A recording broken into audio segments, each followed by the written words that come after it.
Assalamualaikum warahmatullahi wabarakatuh. Selamat pagi. Hari ini kita tidak tatap maya lagi ya, tapi melalui video pembelajaran. Dalam mata kuliah Sosiologi Penyuluhan Pertanian ini, kita akan melanjutkan tentang proses belajar mengajar bagian 2. Minggu lalu, kita sudah membahas tentang pendekatan proses belajar mengajar menggunakan metode ELC atau Experiential Learning Cycle. Jadi ada lingkaran yang di situ tidak terputus gitu. Kita akan mengulas sedikit. Yang pertama, kalau di ELC itu ada menggunakan berbagai pendekatan metode belajar. Kemarin ada metode belajar untuk penyuluh, kemudian ada metode belajar untuk petani atau partisipan begitu. Nah, kemudian yang kedua ada proses belajar mengajar yang bagaimana dia harus tumbuh dari pengalaman. Jadi pengalaman petani ataupun pengalaman anggota taninya itu saling di-sharing atau dibagi. Yang ketiga, ada hasil belajar yang akan lebih efektif jika tujuan belajar itu berkaitan dengan pengalaman. Tentunya dengan kebutuhan juga ya, gitu. Karena kebutuhan petani itu kalau dicukupi atau dipenuhi, dia akan semangat untuk belajar. Nah, yang keempat, itu masalah terpusat atau berkaitan dengan kehidupan. Masalah kehidupan petani itu jika diselesaikan, itu akan berdampak baik kepada si petani tersebut. Yang kelima, ada belajar dengan manfaat yang jelas. Jadi tujuannya dan manfaatnya itu terprogram. Kalau orang dewasa belajar itu bagaimana sebuah masalah terpecahkan, ada manfaatnya gitu. Kalau misalnya cuma belajar tentang teori, nggak praktik, nggak bisa memecahkan masalah, ya untuk apa gitu kan. Karena pengalamannya sudah banyak gitu. Sebenarnya peran penyuluh itu apa sih dalam proses belajar? Dia adalah fasilitator gitu. Jadi memfasilitasi komunikan. Dia sebagai fasilitator hanya untuk memfasilitasi aja gitu. Apa yang disampaikan itu kemudian ditampung, setelah itu pecahkan bareng-bareng gitu masalahnya gitu. Jadi dicari jalan keluarnya. Nah, fasilitator itu bertanggung jawab untuk menyediakan lingkungan yang memadai, efektif, serta memberikan kemudahan-kemudahan yang mempermudah suatu kegiatan gitu. Dan mendorong upaya aktif atau peran aktif dalam berkomunikasi atau berdiskusi antar anggota kelompok gitu. Selanjutnya, ini adalah contoh penyuluhan di masa lalu. Jadi petaninya datang semuanya gini berdiri di pinggir lahan, kemudian dilakukan metode sederhana dan menggunakan alat yang sederhana. Jadi disuruh menggunakan kayak poster gini ya, kayak poster, kemudian dijelaskan oleh si Pak Penyuluh. Dijelaskan suatu metode atau suatu inovasi bahwa ini harus begini. Tidak ada forum yang formal gitu. Boleh duduk di mana aja, pakaiannya juga nggak harus formal gitu. Biasanya dilakukan di lahan-lahan atau ladang-ladang milik petani. Sementara kalau penyuluhan masa kini, ini Pak Penyuluhnya, ini Pak Penyuluh, ini Pak Penyuluh. Pak Penyuluh masa kini tuh ini sudah bawa laptop ini. Kalau yang kecil ini, nah ini sudah pakai Infocus. Ini sudah pakai Infocus. Ada proses pengumpulan massa. Jadi kayak dikumpulkan gitu anggotanya, kemudian dijelaskan materinya. Kalau ini beliaunya, Pak Penyuluhnya datang langsung ke lapangan, kemudian disampaikan masalahnya apa gitu. Nah, sangat dekat dengan petani gitu. Walaupun bawa tas, pakai sepatu boot, pakai baju dinas gitu, tapi tetap emang dinasnya di lapangan, nggak di kantor. Sesekali ke kantor kalau misalnya rapat atau ada hal-hal penting begitu. Tapi dia lebih cenderung ke lapangan. Nah, ini duduk di pematang sawah, menjelaskan menggunakan laptop kayak gitu. Ini tuh peran penyuluh masa kini gitu. Metode yang disampaikan itu adalah metode-metode kekinian yang memang sesuai dengan perkembangan zaman gitu. Nanti di akhir kalau misalnya masih ada kesempatan saya akan sampaikan tentang aplikasi-aplikasi yang banyak digunakan saat ini oleh penyuluh untuk mengisi data-data atau mempermudah kegiatan penyuluh tersebut berhadapan dengan petani ataupun aplikasi-aplikasi yang memudahkan petani untuk bisa berkomunikasi langsung dengan penyuluh begitu. Jadi ada aplikasi langsungnya gitu, bisa di-download di App Store atau di Play Store. Ini penyuluhan masa kini, kalau ini menyuluhkan kemungkinan tentang hama-hama di tanaman padi gitu. Hama atau penyakit di tanaman padi. Jadi si ibu dan si bapak ini mendengarkan dengan seksama penjelasan dari Pak Penyuluh gitu. Ini bisa jadi menjelaskan tentang anakannya padi, atau dia menjelaskan tentang hama, penyakit, begitu. Bahwa nanti akan keluar anakan dari sini gitu, atau menjelaskan varietas baru nih dari tanaman padi ini, kayak gitu.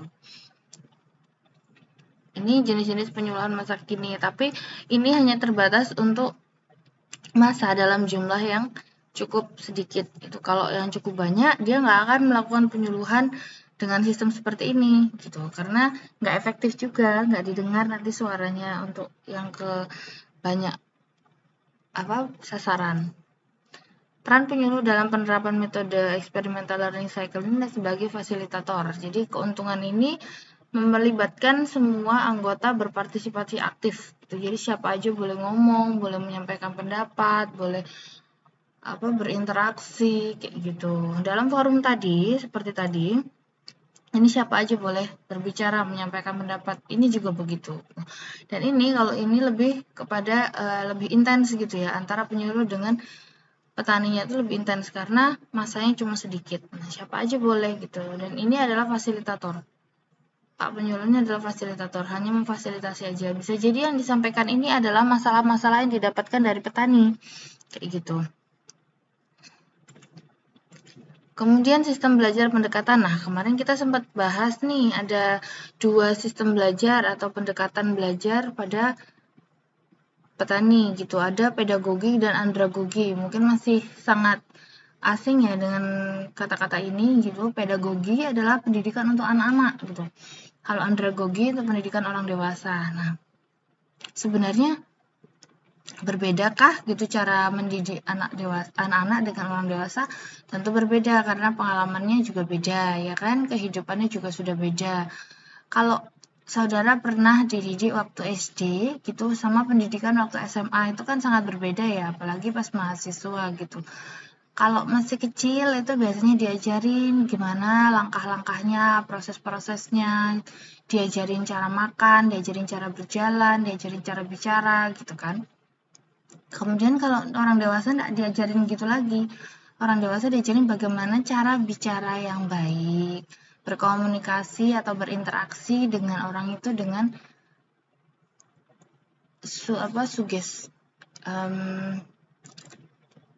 gesture, apa sih gesture tuh? Dengan cara yang baik, dalam artian fisiknya itu juga ikut berbicara, bagaimana cara menghargai anak kecil sedang berbicara. Nah, itu gestur kita tuh juga ikut merespon kayak gitu. Itu kan perbedaan cara-cara belajar antara pedagogi dan andragogi. Jadi ini adalah menurut psikologi ya, sistem belajar pendekatan belajar untuk anak-anak dengan orang dewasa itu akan berbeda. Nah, kita akan bahas sedikit tentang apa itu pedagogi gitu. Nah, pedagogi berasal dari bahasa Yunani kuno gitu. Pedagogo, paidos itu anak, sementara agogo itu memimpin. Nah, dalam bahasa Latin sendiri itu tuh bermakna mengajari anak-anak, untuk sementara dalam bahasa Inggris itu digunakan untuk teori pengajaran, di mana seorang guru berusaha memahami bahan ajar mengenai siswa ataupun cara menentukan cara mengajarnya untuk siswa, untuk anak-anak gitu.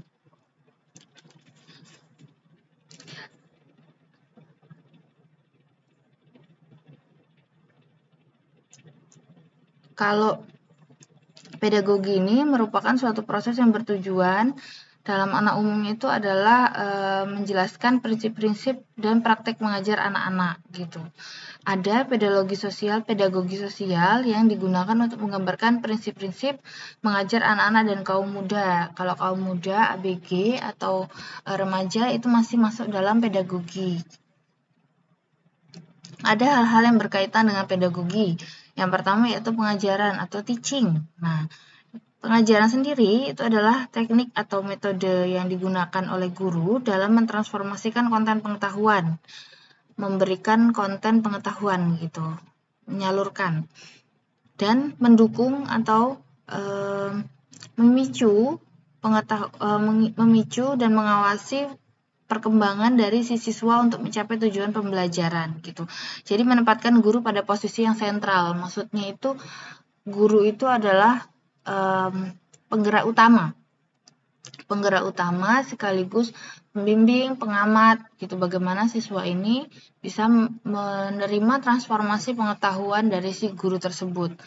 Kemudian yang kedua ada belajar atau learning. Nah, itu proses di mana siswa mengembangkan kemandirian dan inisiatif dalam memperoleh serta meningkatkan pengetahuan dan keterampilan gitu.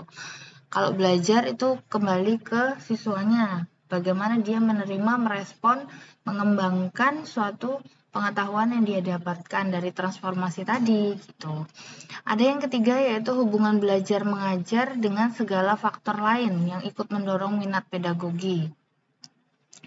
Kalau hubungan belajar mengajar ini bermaknanya adalah siswa yang dibimbing oleh guru itu sistem belajarnya berpusat kepada siswa tapi tetap di bawah bimbingan guru. Kayak sekarang itu kayak kita ada sistem student center learning gitu. Jadi kegiatan berpusat kepada mahasiswa tapi masih didampingi oleh guru.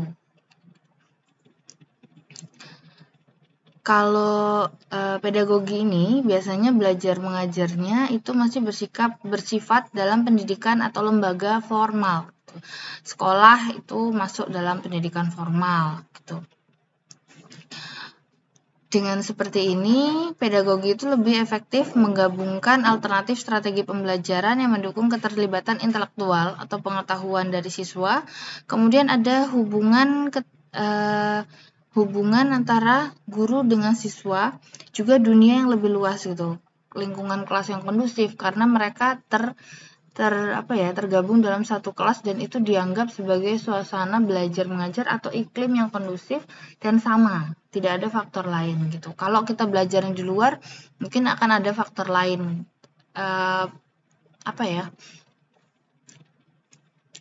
konsentrasinya akan terganggu dengan hal lain. Tapi kalau di kelas itu konsentrasinya terpusat pada pengetahuan atau ilmu yang disampaikan oleh si guru tersebut. Itu tadi adalah pedagogi. Jadi akan saudara rasakan sendiri perbedaan antara pedagogi dan andragogi. Ini saudara sudah masuk dalam masa andragogi gitu. Dulu kalau diingat lagi bagaimana cara guru menjelaskan, bagaimana cara belajarnya, bagaimana cara orang tua memperlakukan kita, itu akan berbeda sekali dengan yang saat ini gitu, karena sudah besar ya, sudah masuk dalam andragogi gitu, masuk dalam gerbang andragogi gitu. Perubahan itu terjadi secara natural gitu. Nah, kalau yang andragogi gimana? Andragogi sendiri memang diambil dari bahasa Yunani. Andra adalah orang dewasa, agogos adalah memimpin, sehingga andragogi sendiri diartikan sebagai ilmu tentang cara memimpin atau membimbing orang dewasa dalam proses belajar. Istilah andragogi sering dijumpai dalam proses pembelajaran orang dewasa atau adult learning. Dalam proses pendidikan non-formal atau di luar sekolah ataupun dalam proses pendidikan formal. Misalnya, kayak sekarang kan saudara sudah masuk dalam gerbang andragogi. Nah, itu masih dalam pendidikan formal karena di universitas kayak gitu. Ada sistem-sistem atau mekanisme yang harus saudara jalani untuk lulus nanti gitu. Jadi itu masih pendidikan formal. Kalau non formal itu seperti penyuluhan gitu, di luar nggak ada sistem yang mengharuskan saudara mendaftar kemudian nanti mengikuti prosesnya kemudian lulus dapat ijazah, itu enggak gitu.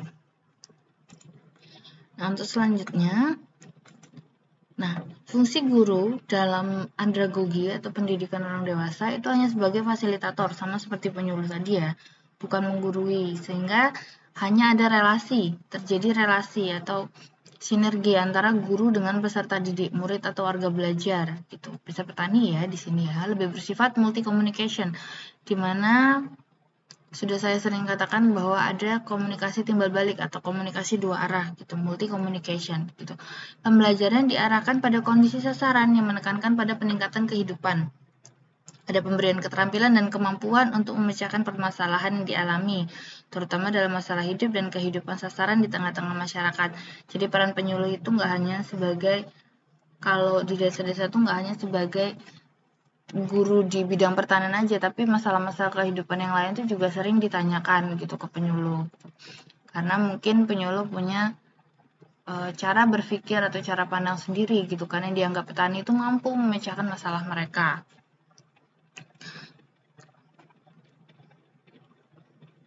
Kemudian ada beberapa definisi sendiri sih sebenarnya dalam andragogi itu. Dari beberapa ahli mendefinisikan andragogi itu bahwa berarti manusia dewasa, bukan anak-anak. Berarti ilmu mempelajari bagaimana orang tua belajar. Ada nanti disebutkan bahwa dewasa itu dibagi menjadi beberapa kategori gitu, beberapa komponen yang nanti bisa menjadi dasar kita menilai apakah orang itu sudah dewasa atau belum.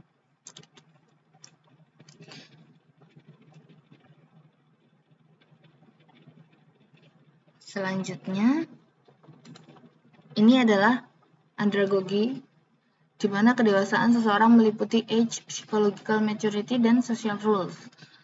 Nah, age sendiri adalah usia, di mana kedewasaan itu dilihat dari usia seseorang. Yang dimaksud dewasa menurut usia adalah setiap orang yang menginjak usia 21 tahun gitu, meskipun dia belum menikah.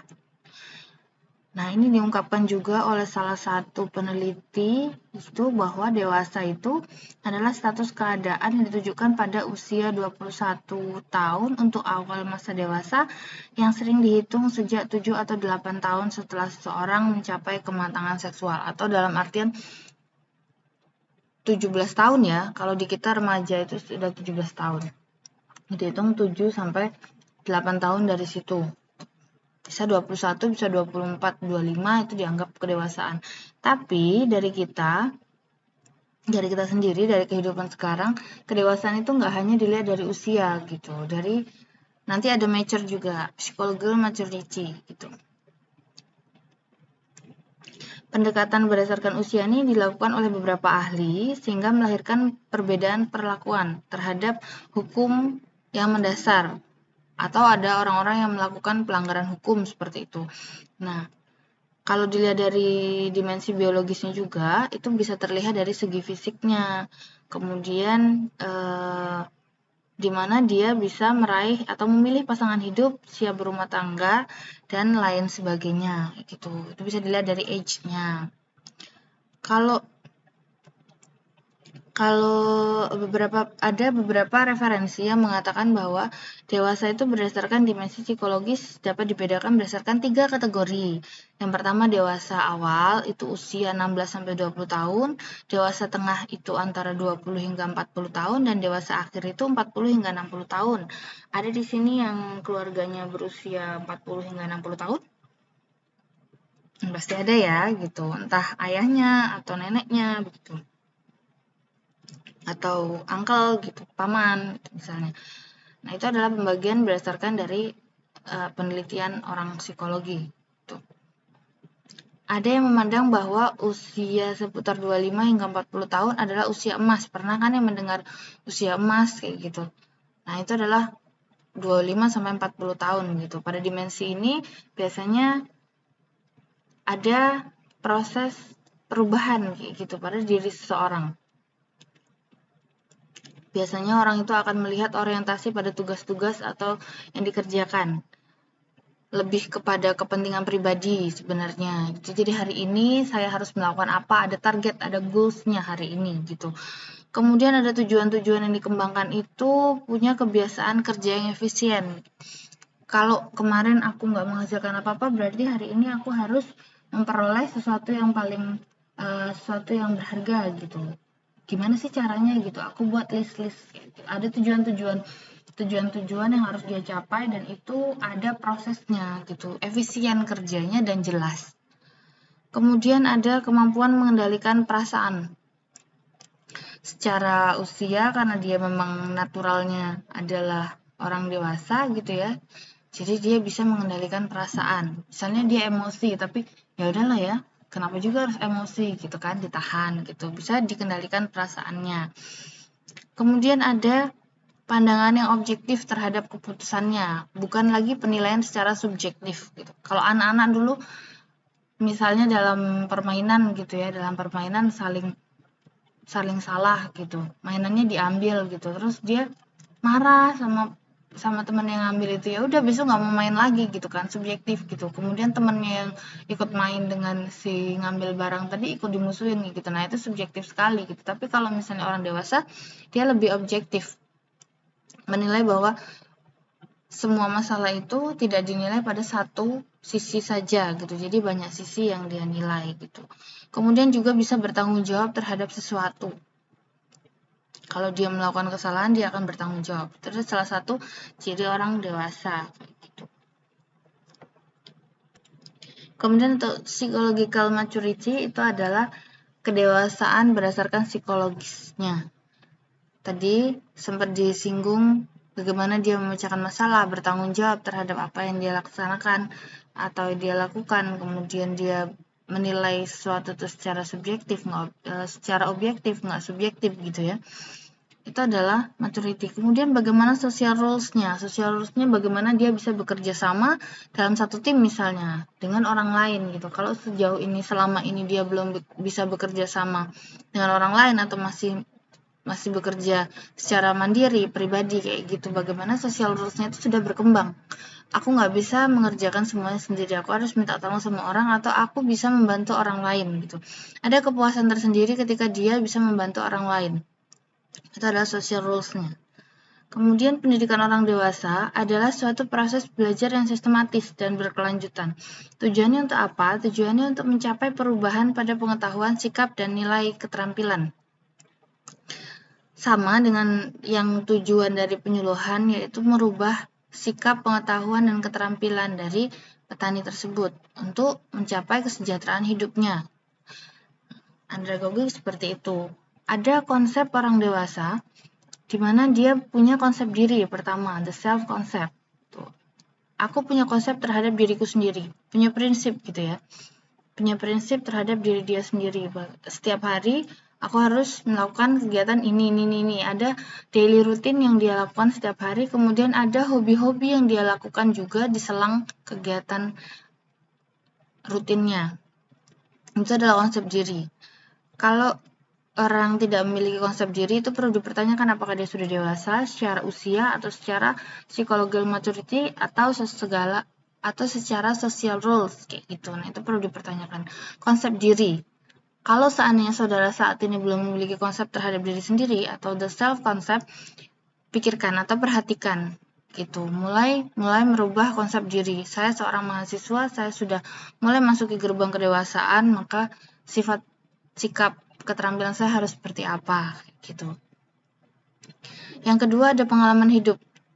Pastinya dalam bersosialisasi atau berkomunikasi dengan orang, berinteraksi seperti itu, saudara menemukan pengalaman-pengalaman yang tidak diajarkan di sekolah. Gitu. Berinteraksi dengan orang lain itu akan memberikan beberapa pengalaman pribadi yang bisa saudara sendiri alami, rasakan, kemudian dipikirkan, direnungi gitu.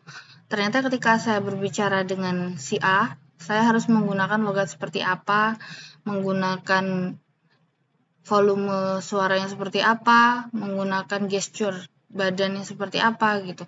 Itu harus dibiasakan gitu. Ada pengalaman-pengalaman hidup atau the role of the learning experience gitu. Kata orang pengalaman itu adalah guru terbaik. Nah, semua yang kita alami itu pastinya memberikan pengalaman-pengalaman sendiri kepada hidup kita yang menjadi bekal perbaikan diri ke depannya seperti itu. Yang ketiga ada kesiapan belajar. Tentunya segala sesuatu itu harus disiapkan agar nanti tercipta suasana yang baik gitu, yang stabil, progres yang baik. Nah, ada kesiapan belajar. Kalau misalnya pendidikan orang dewasa itu harus siap, harus ada persiapan gitu. Sebelum-sebelumnya kita bahas bahwa orang dewasa itu maunya belajar siap terstruktur gitu. Kalau nggak terstruktur, nggak siap ya untuk apa gitu. Berantakan kan? Buang-buang waktu aja. Ada orientasi belajarnya. Orientation to learning. Mau belajar apa? Orientasinya tuh batasnya gimana gitu. Jangan sampai ada koridor-koridor yang langgar. Jadi orientasi belajar kita minggu ini apa, kemudian materinya apa, disesuaikan dengan kondisi di lapangan atau masalah-masalah yang dihadapi oleh petani. Sama seperti saudara di universitas, jadi ada RPS ya sebutannya.